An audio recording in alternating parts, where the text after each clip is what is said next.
Good morning, everybody, and welcome to Voiced-Unvoiced. I'm Jim Snowden, and as you can see, I'm not in my usual context. Today I am on the ocean, waiting to see the eclipse. So hopefully we'll see something. We've got some clouds back here, but that's not what I'm here to talk to you about today. Today I'm here to talk to you about tip of the tongue to the tooth ridge sounds and how they can be used to enable fast speech. So there are many tip of the tongue to the tooth ridge sounds. There's T and D, which are stops.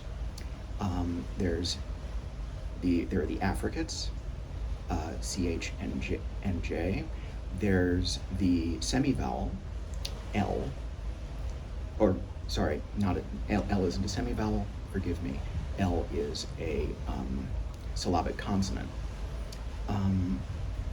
Then there's S, there's Z, there's ZH, and there's SH. All of these are and there's the nasal N. All of these are tip of the tongue to the tooth ridge sounds. So in English we use this a lot. Now, there are a couple of tricks we can do that are very interesting when it comes to that. The first trick that I'm going to show you is what's known as DL, lateral aspiration. And what you do is it takes advantage of the mechanics of stops. Stops have two phases. They have a stop phase, a block phase, where you block the air coming out of your mouth with, in this case, the tip of your tongue to the tooth ridge for a D.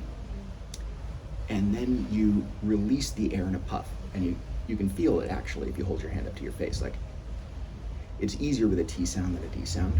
So I'll do a T sound. Notice you'll feel this big puff of air. D, because it's a voice sound, will have a smaller puff of air, but it's the same basic idea. You go D, and you'll feel this small puff of air when you do it. That small puff of air is the second phase of the stop. It's the aspiration phase. Now, in DL, lateral aspiration, we do a little trick wherein we start the D stop as a D, but then we change the shape of our tongue to turn it into an L. And so that allows us, instead of putting a syllable space between D and L, we can actually just move smoothly between the D and the L. So instead of saying a word like middle as mid-ol, where you're aspirating the D and then going back to L, we go middle, middle, middle. And notice if you're holding your hand up in front of your face, no puff of air. It just goes middle, middle, middle, like that. So you just sort of hold that. Notice how much smoother and faster that is. Very useful. There's also another trick that's similar. It's called nasal aspiration. And this is done with D and N. So you make a D, you start a D sound, and then you go like that. And so we would use middle, obviously. We would use vul, obviously, in words like middle, or subtle, or ladle, or DN in words like hidden, or sudden. So it's useful in words, but it's also used between words for linking. And take the sentence, I would like to go there. I would like to go there. We could say it in that really choppy way, separating each word, or we could say it using DL, lateral aspiration. We can go, I would like to go there. I would like to go there. Notice how would and like suddenly start to sound like they're almost one word. I would like to go there.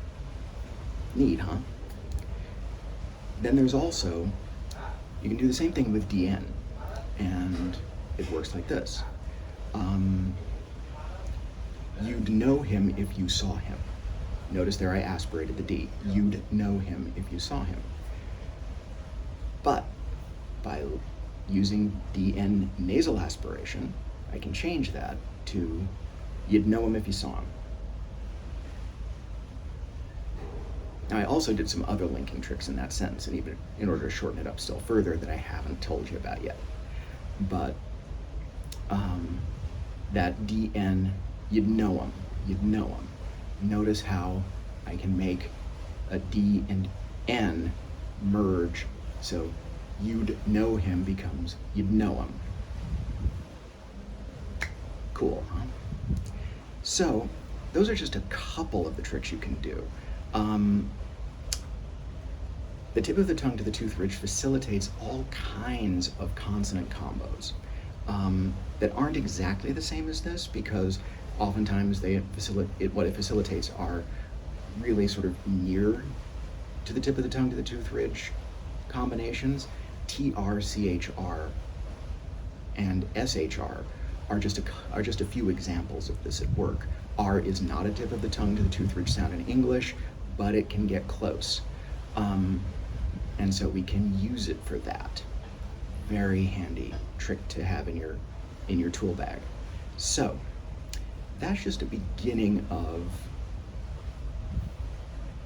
what is a much broader discussion. If you want to learn more about this and other North American English sounds, I teach a course on Thinkific called The Notes of English, link in the description, and also link in the description for private tutoring after I get back from here. In the interim, please like, comment, subscribe, and if you leave a comment that's a question about North American English pronunciation, I'll address it the following video, which will be next week, also probably from right here. So if you're in line to see the eclipse, happy viewing, hopefully cloud-free skies, and I will see you next time. Thanks for your kind attention.